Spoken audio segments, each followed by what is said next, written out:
département est devenu territoire d'action pour un numérique inclusif.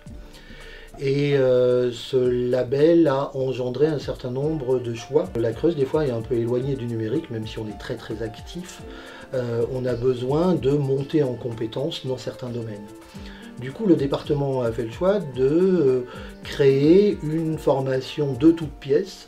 Cette formation de toutes pièces, elle s'est appelée l'action capacitante, parce que l'objectif était justement de proposer à des personnes qui avaient des envies de développer leurs compétences, d'aller un peu plus loin encore. 2 sessions sur ces 15 mois de formation avec un peu plus d'une dizaine d'apprenants à chaque fois, donc ça veut dire entre 20 et 25 apprenants ont profité de cette action.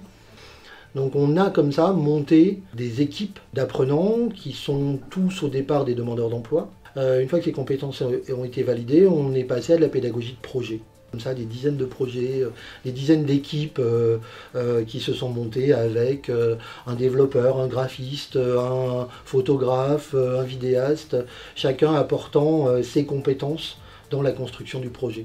On a une montée en compétences, on a des compétences qui existent sur le territoire. Ça veut dire déjà que c'est une plus-value. Eu entre 20 et 25 apprenants, ils ont validé jusqu'à 80 certifications à eux tous.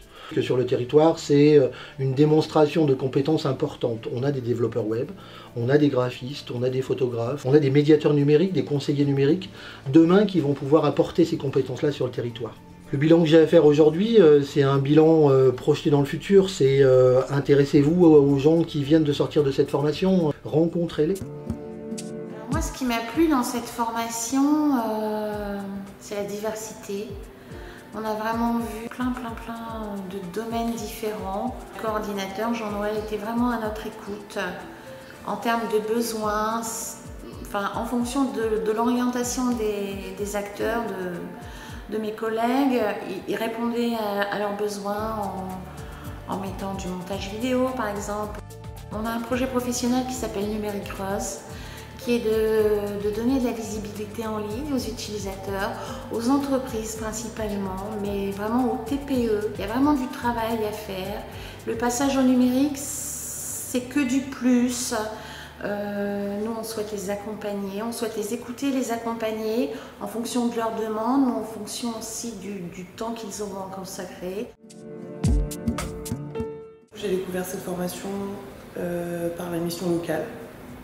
En fait, on m'a dit que c'était sur le numérique, mais j'avais pas plus d'informations, donc je me suis dit bah, j'y vais et puis on va voir. Et puis voilà. Je m'attendais pas du tout à ce que ce soit aussi poussé entre guillemets et aussi complet. Je suis perfectionnée dans la communication, dans le graphisme et dans la photo. Je pars sur un projet d'insertion avec un côté communication et recyclerie d'ordinateur.